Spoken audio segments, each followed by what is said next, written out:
Hello, English learners. Welcome back to my YouTube channel. Thank you for joining me here today. I've got an exciting video, hopefully, all about everyday collocations. Also, I hope you like my new background. I might change it in the future, but let me know in the comments what you think, if this is better or maybe you prefer the old one. So this word collocation, I get requests for this all the time, and it's a really big topic. So a collocation is basically a common phrase, a common set of words that we use in English or any language. So the example I always use is to take a shower. And if you think about it, why do we say take? You're not taking it anywhere. The actual word take has no meaning. So the only way to learn what to say naturally is to remember this as a set phrase. Remember, take a shower. There are so many phrases like this in English that they don't really have any meaning. There's no reason to say this particular word. We just have to remember. So there's too many to cover in one video. So that's why today I thought I would cover collocations using the word take. If you like this video, let me know and I will do more in the future. I could do collocations with get or make or have. There's many different types I could do. So let me know if you like this and I will do more in the future. Also, don't forget, if you want some help with keeping up with my speaking speed, then click on the subtitles on YouTube and that should help you. Okay, I'm going to try to make a story out of these. So I wake up in the morning after a nice long sleep and I'm feeling a bit peckish. That means a little bit hungry. So the first thing I do is grab some cold pizza left over from the night before. Very unhealthy, I know. And I take a bite. I take a bite of pizza. So this is the first collocation. You could say just to bite the pizza, but I think it's more common and much more natural to say take a bite. Or maybe you want to offer your friend a slice. Hey, take a bite of this pizza. I promise it's good. After some time, you've woken up, you've started to work, you're already feeling a bit stressed. The stress is starting to get to you and weigh you down. So then you might need to take a break. Take a break. We could also say have a break, but we often say take. If you take a break, this just means you stop what you were doing and relax in some way.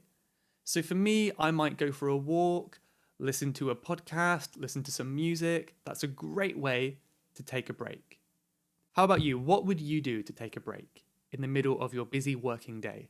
While I was taking a break and I was walking around the neighborhood, there was a flood. One of the paths had been flooded and I couldn't get around it, not easily anyway. So I thought to myself, do I take the chance and jump across the huge puddle, or do I just go home? Well, I decided to take the chance, or take a chance, and I jumped and I didn't make it. I landed in the water and got muddy water all up my shoes and legs. So take a chance is when you do something that has some kind of risk, to take a chance. What chances have you taken recently? So after my unfortunate incident with the walking, I decided to come back home in time for my English lesson. So this is when I took my lesson and I learned some English. Maybe for me, I would be teaching English, but for you, you might want to say you're taking an English lesson, you're learning English. So again, take a lesson just means to have a lesson or to receive a lesson. So how often do you take English lessons? This can count as one if you want. Right now, you're taking an English lesson with me. So thank you for joining me. But after all of that walking and all of that learning, I'm feeling a bit tired. So I decide to take a nap or take a rest. It's the same meaning. But take a nap just means to have a quick sleep. Have a nap, take a nap, go for a nap.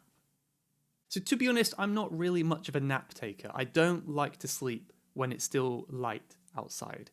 But again, how about you? Do you like to take a nap in the day? Or maybe it depends on your culture or the temperature where you are. When I awoke from my nap, I was in a really good mood. I felt really good. I don't know why. So I decided I should take advantage of this good mood. This is a really good expression, to take advantage of something. This means you're using something good to benefit you in some way. So I used my good mood to help me in my work, in my life, something like that. So I took advantage of my good mood and I did a really boring task for my work. It wasn't fun, but it's better to do it if I'm in a good mood rather than a bad mood, right? It seemed like I'd spent all day on this boring task.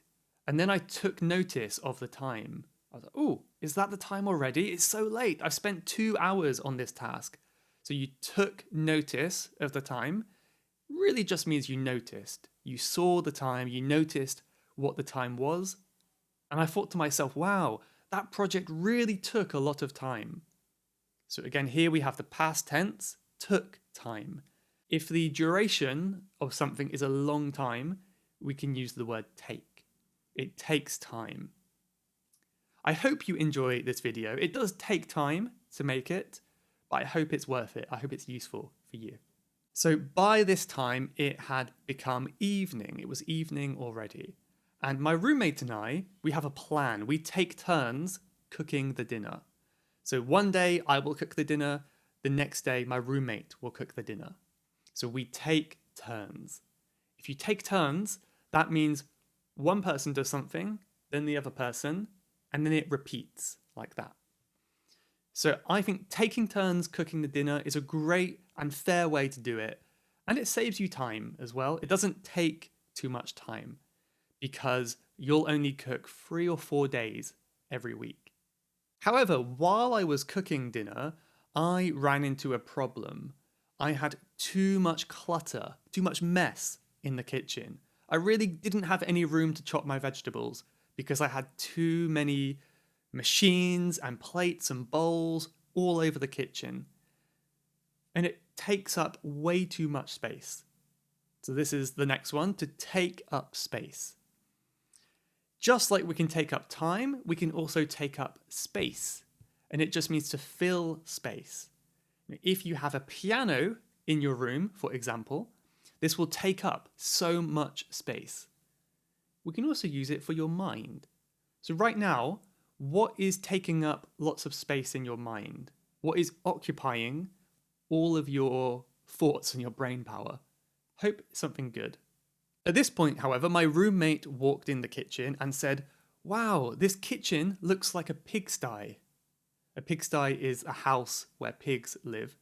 And I was really offended by this. I said, how dare you call it a pigsty? This is my home. I love my kitchen. How dare you call it a pigsty? And they said, Michael, don't worry. Don't take it literally. Don't take it literally. So this final expression, to take something literally means not to understand it's a joke. So you're assuming what they're saying, they really, really mean it. Like pigs actually live in the kitchen. Of course, it's not true. I don't think so, anyway. So if I take something literally, that means I understand it to be exactly how they said. So I shouldn't take it literally. It's just a figure of speech. Okay, I'm going to stop my list there. I think that was 11 expressions, 11 collocations using the word take. Let me know in the comments, how many of them did you know? Even better if you could practice them in the comments. I'll be more than happy to reply and let you know if it sounds natural, but practice using these expressions in the comments, and I hope you learned something new today. Thank you very much for watching, hope you enjoyed it, and I'll see you next time. Bye bye.